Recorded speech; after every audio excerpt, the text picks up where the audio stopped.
दोस्तों, आज की कहानी है बहू डिलीवरी के समय ज्यादा खाना मत खाया कर। चलो दोस्तों, कहानी को शुरू करते हैं। भाभी, आपका खाना इतना कहकर रूसी की ननंद ने खाने की थाली टेबल पे रख दी।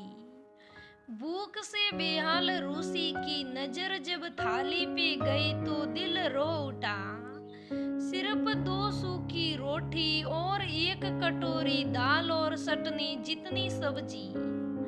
आज 7वां दिन था। रूसी को माँ बने नॉर्मल डिलीवरी थी तो 3 दिनों में छुट्टी मिल गई थी।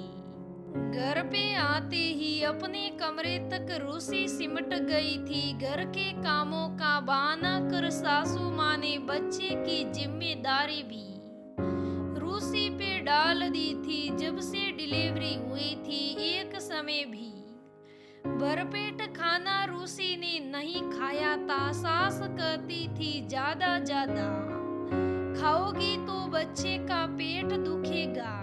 चाय तक के लिए भी 9-10 बज जाते थे, तब जाके चाय मिलती थी। सूखी रोटी भी दाल में भिगो मुंह में रखती ही रूसी की आंखों से आंसू निकल गए। रूसी के पति रविवार नौकरी करते थे। जब रूसी प्रेग्नेंट हुई तो बेहतर देखभाल के लिए रवि ने रूसी को अपने घर भेज दिया था।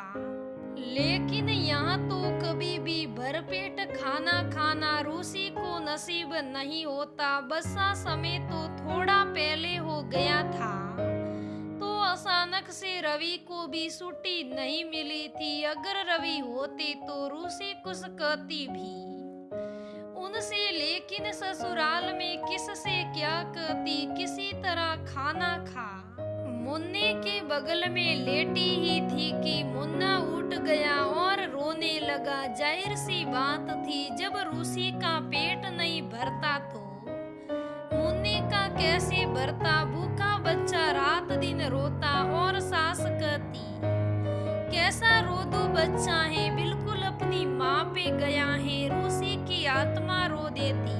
तभी रवि का फोन आ गया। खुश हो रवि ने कहा, हेलो रूसी, कल सुबह सुबह तुम्हारे सामने रहूंगा मैं।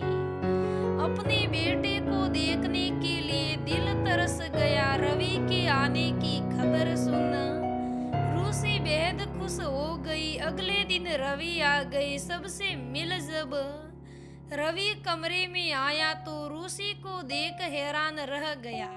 रूसी, ये क्या हालत बना रखी है। रंग इतना काला, आंखों के नीचे काले घेरे और इतनी कमजोर क्यों लग रही हो। मुन्ने को देखकर भी रवि दंग था। मुन्ना भी कमजोर लग रहा है। रवि को देख रूसी का इतने दिनों का बांध सब्र टूट पड़ा और रवि के गले लग रूसी रोने लगी। क्या बात है रूसी, बताओ, घबरा कर रवि ने पूछा। रूसी से सारी बातें जान रवि दंग रह गया।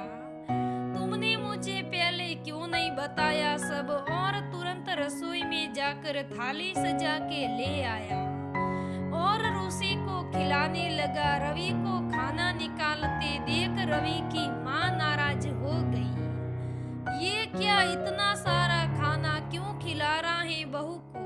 तो रवि, लगता है बहू ने आते ही तुम्हारे कान भर दिए हैं। देख रवि, तुम्हारी बीवी बहुत पेटू और सटोरी है। शायद जितना खिलाओ इसे, लेकिन इसका तो कभी पेट ही नहीं भरता। अपनी माँ की बातें सुन रवि अपने आप से बाहर हो गया। रूसी, तुम खाना खाओ और माँ आप बाहर आइए मेरे साथ। अरे माँ, ये रूसी की क्या हालत हो गई है। रूसी की इतनी कमजोर और मुन्ना भी इतना कमजोर हुआ है और आप रूसी को पेटू कह रही है। क्या सिर्फ 2 रोटी खाने वाली नई माँ सटोरी होती है। और क्या पेटू लोग इतने कमजोर होते हैं। नहीं माँ, रूसी पेटू नहीं है। भूख तो सबको लगती है।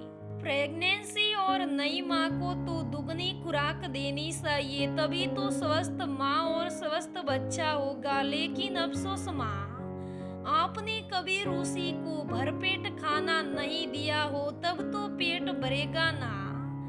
उसका माँ ये कैसी बातें कर रहा है, क्या हमने इसे खाना नहीं दिया? माँ अगर खाना दिया होता तो जरूर, लेकिन जरूरत से कम। अगर सही खुराक मिली होती तो रूसी की आज ऐसी हालत नहीं होती दोनों की।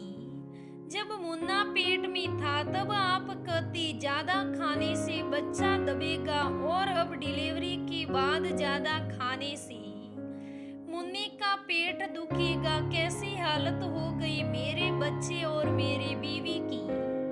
मैंने तो यहाँ रूसी को बेहतर देखभाल के लिए भेजा था, और आप एक नई माँ के स्वाभाविक भूख को पेटोपन कह रही हैं। आप तो खुद माँ हैं, कैसे भूल गई? नई माँ को तो ज्यादा भूख लगती है। जब माँ पौष्टिक खाएगी तभी तो अपने बच्चे को दूध पिला पाएगी। आज ही रूसी अपनी माँ के घर जाएगी, और जब स्वस्थ हो जाएगी तो वहीं से मेरे साथ दिल्ली जाएगी। रवि ने 2 टकसा अपना निर्णय सुना दिया, और मन ही मन पछता भी रहा था कि उसकी वजह से कितना कुछ रूसी और अपने बच्चे को सहना पड़ा था। तो दोस्तों, कहानी का सार बस यही है कि भूख तो सबको लगती है, लेकिन एक नई माँ को कुछ ज्यादा लगती है। ये पेटूपन नहीं होता, कई बार ससुराल में ऐसी परिस्थिति में उत्पन्न होती है जैसे रूसी के साथ हुई। ऐसी परिस्थिति ना हो तभी बेहतर है, क्योंकि स्वस्थ माँ तभी स्वस्थ बच्चा।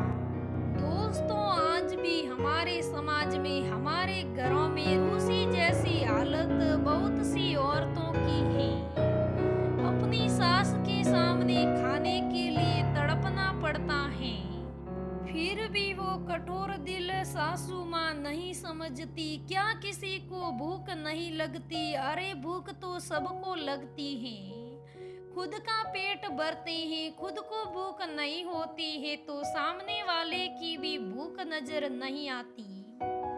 तो दोस्तों, कहानी से बस यही सीख मिलती है कि हर किसी को भूख तो लगती है, खाने में किसी के साथ गलत व्यवहार नहीं करना चाहिए। तो दोस्तों, ये आज की कहानी कैसी लगी मुझे कमेंट करके जरूर बताइएगा। अगर कहानी अच्छी लगे तो लाइक करना, शेयर करना, मेरे चैनल को सब्सक्राइब करना। धन्यवाद दोस्तों, फिर मिलेंगे अगली कहानी में।